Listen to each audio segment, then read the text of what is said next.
Dragon Ball is a huge franchise. The original series had 153 episodes. Dragon Ball Z was even longer, clocking in at 291 episodes. From the filler to the bad adaptations of the more boring or lackluster chapters of the original manga, Dragon Ball Z is far from perfect. And as such, we found it actually pretty interesting to sift through the highest and lowest rated episodes of DBZ using IMDb as our main point of reference. So hop aboard! Join us as we take a look at the best and worst episodes of Dragon Ball Z.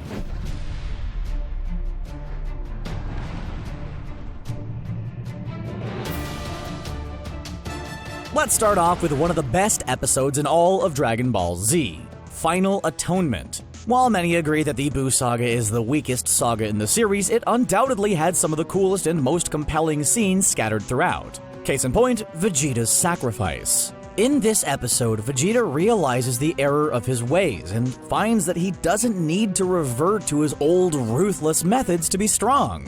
After this realization, he understands that he cannot be forgiven for what he did while under the influence of Babidi. Thus, he chooses to sacrifice himself to stop Buu, a means of atoning for his crimes and saving the Earth. And thus, after a heartfelt goodbye to Trunks, Vegeta used his final explosion to self-destruct and take Buu with him. Aw man, here come the waterworks. This episode is just so sad, which is also why it's one of the best. And to contrast one of the best episodes in the Buu Saga, let's take a look at one of the worst rated, The Incredible Fighting Candy. Boy, those original dub title changes were, they were unique, weren't they? Regardless, it's not hard to see why this episode is amongst the worst rated. For one thing, it followed up another bad episode with some weird fighting. Specifically, it followed an episode where Vegito got transformed into, you guessed it, a candy. And in this episode, you got to see him fight as that candy. Yeah, it was pretty weird and out of place. Two reasons that likely led to fans disliking the episode. The final nail in this episode's coffin was the fact that Vegito got absorbed. It sucked to see Vegito fight like a badass in previous episodes only to have him fall for the same boring trick that Gohan did, turning what was otherwise one of the most badass and powerful fusions in the entire franchise into a total sucker. Next up on the best list is another Super Saiyan. This episode follows the introduction of Trunks, a character that was insanely cool right off the bat, and was made cooler by this episode. And we're not talking about Frieza's brother. The reason behind this is because Trunks reveals that he can also turn into a Super Saiyan, making him the second in the franchise. Following this transformation, Trunks went on to completely dominate Frieza and his daddy. While some might argue that this display of power undermines Frieza's strength as established prior to Trunks' first appearance, there is no denying how freaking cool it was to see this already badass-looking character kick Frieza's butt. Dude had a sword! That's freaking cool. And he actually used it to chop Frieza into little bitty pieces before blasting him away in one of the coolest battles in the series, despite how short and one-sided it was. Seriously though, it's not hard to see why this episode is so highly regarded. And remember how we mentioned that The Incredible Fighting Candy followed up an equally terrible episode? Well, that's next up in our worst episode picks. Titled VEGITO Downsized, this episode is something of a mixed bag. For one thing, it continued to show just how badass Vegito is, his strength and fighting ability shining through as he proved to be too powerful for Buu to handle. However, it then contrasted this by having him turned into candy, a very lame trick that Vegito fell victim to. On top of this, the episode also cuts back to Videl, Chi-Chi, Bulma, and the pacified Dabura in the afterlife talking about Gohan and the like. It adds to the story a bit, but otherwise it feels out of place, and along with the whole candy debacle, it's not hard to see how VEGITO Downsized could be regarded as one of the worst episodes in Dragon Ball Z. Next up in the best category, we have Goku Super Saiyan, which did not actually feature Goku's first Super Saiyan transformation, but is still awesome regardless. The episode served as the first instance in which Goku showed off the power he had gained from training in space. And this right here is definitely the reason why fans rated the episode so high, since we got to see Goku's insane power-up, as displayed by his, quote, fight with Raccoon. Goku just brushed off Raccoon's attacks like they were nothing, eventually defeating the oafish member of the Ginyu force in a way that left even Vegeta impressed, to put that lightly. In fact, Goku's power was so great that Vegeta believed he had become the Super Saiyan of legend. And though he had not actually transformed into an actual Super Saiyan at this point, the power that Goku displayed contributed to this episode's awesomeness, making it one of the best in the series. Pretty much everybody hates filler episodes, and Mind Trap is no exception. Though some events of this episode happened in the manga, the majority of it was made up to stall for time, and the result is it's not great. Sure, you can get some interesting ideas from being trapped inside Buu's strange and mystical body, but instead, Vegeta and Goku just fight some worms! Well, they fight for a bit, since while they seem scary, the worms just end up being kids, whose dad comes to rescue them before berating them. Yeah, it's pretty dumb. After this strange worm encounter, Goku and Vegeta faced duplicate versions of Piccolo, Gohan, and Gotenks. You know, everyone's favorite trope, fighting duplicates. Take these two dumb and unnecessary filler plot points, as well as a lowbrow fart joke, and you have one of the worst episodes of not only the Buu Saga, but of the entire Dragon Ball franchise. While many regard the Cell Saga as the best saga in the series, or at least a close second to the Frieza Saga, it has its fair share of poorly received episodes. One of them being Cell Returns. The episode depicts Cell's return after Goku instant transmissioned him over to King Kai's planet, and how he subsequently survived that explosion and the death of Trunks. Wait, why was this one of the worst ranked episodes? There's a lot of great moments in this one. To be fair, we kind of get it. Cell Returns does sort of give you the feeling that the saga was dragging on by allowing Cell to survive, and the explanation for his survival seems a bit convoluted and somewhat unnecessary. All that said, the episode's not bad, especially because of how Vegeta attacked Cell when Trunks died. But we can see how fans have ranked this amongst one of the lesser episodes of the series.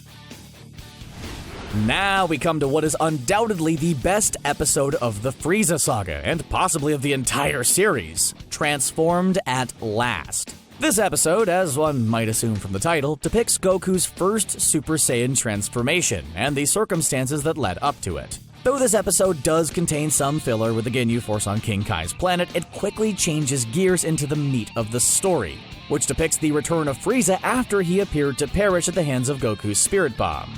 Upon his return, Frieza killed Krillin in front of Goku, an act that drove him into a rage, building anger within him that he had never felt before.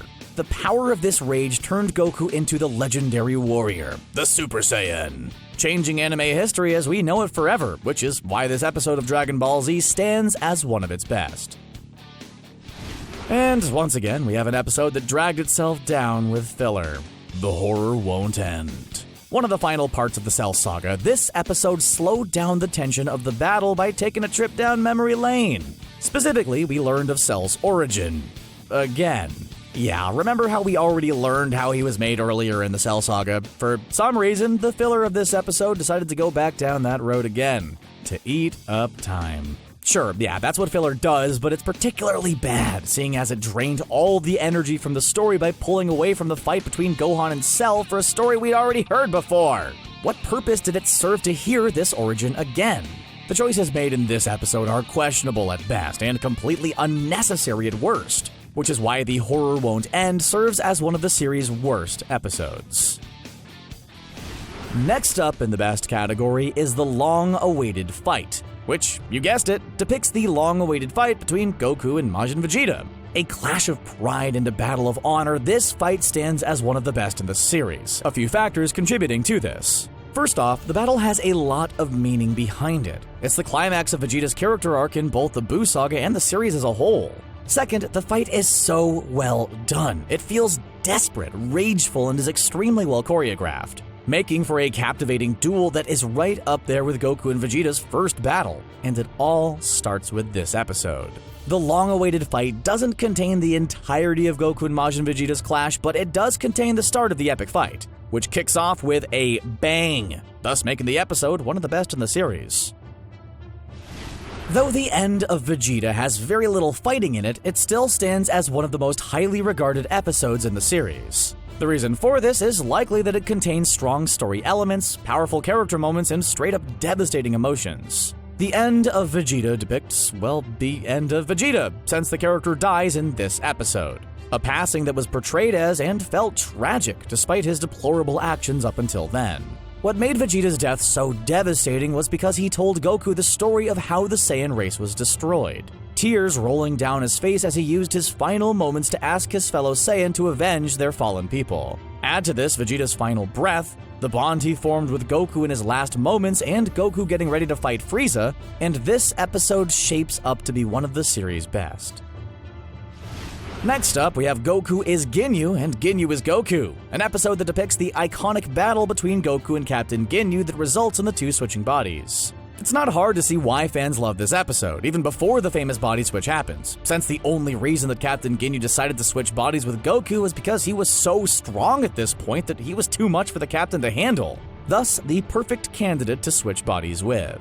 The battle that showed Goku's strength was awesome, mostly since it was just Goku standing there looking cool as Ginyu's attack failed to phase him. You know, that classic cool anime protagonist shtick. Add to this the fight between Nail and Frieza and the dark setup for the next episode after Ginyu stole Goku's body, and this episode stands as one of the most interesting in the series.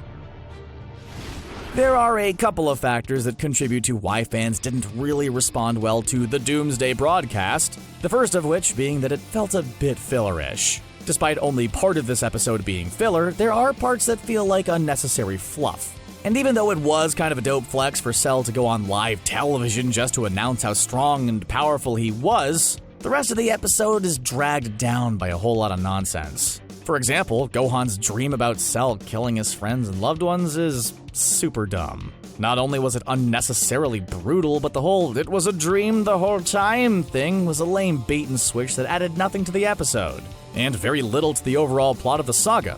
All of these reasons contributing to why it could be considered one of the series' worst episodes. Although there's no beating the prior episode in which Goku first goes Super Saiyan, the following episode, Explosion of Anger, is a close second in terms of awesomeness. The reason we say this is because while it doesn't contain the first Super Saiyan transformation itself, this episode does mark the beginning of Goku's fight against Frieza while using his newly acquired form. And it is badass. Where before Goku struggled to deal small amounts of damage to Frieza, he was now able to go toe-to-toe with him without breaking a sweat, hurting him and dealing insane damage with much greater ease. Amongst the awesome fighting, Goku's absolute dominance over Frieza and the beginning of anime's longest battle, the greatest part of this episode was, without a doubt, when Goku proclaimed that he was the Super Saiyan, the thing that Frieza feared most. A badass moment that helped place it amongst the best in the series. Look, we like some parts of what is the tournament, but we can also see how fans could rank it as one of the worst in the series. Things like Cell making the Cell Games arena, Gohan and Goku's hyperbolic time chamber training, and Android 16's redemption all stand out as powerful and necessary parts of the Cell Saga. But the rest of the episode feels a bit meh in the long run. We are, of course, talking about Trunks' breakdown at not being able to beat Cell. The more tame moments back at Capsule Corp, the stuff with Chi-Chi, and when Master Roshi tells us things we already knew about the World Martial Arts Tournament all feel a bit fillery and superfluous. These factors contributing to the poor reception from fans. While we don't agree 100%, we can see why What is the Tournament ranks as one of Dragon Ball Z's worst episodes. Enter Goku might not be as exciting as the episode that followed, but it served well as a tension builder/reliever.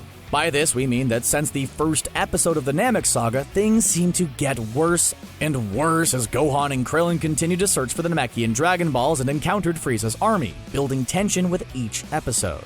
As the situation became more grim and harder to escape, it seemed that Goku wouldn't arrive in time, and the episode pushed this tension to the absolute brink. We felt as though Gohan would die as he faced Recoome and fell victim to near-fatal wounds. But, of course, Goku arrived just in the nick of time, making for one of the greatest entrances in the series. Nay, one of the greatest entrances in all of anime. Because of this, as well as Gohan's determination against Recoome, Enter Goku stands as one of Dragon Ball Z's best episodes. Amongst the best episodes we listed, Final Atonement takes the top spot for us here. since it gave us one of the most emotional scenes in the entire series. What about you?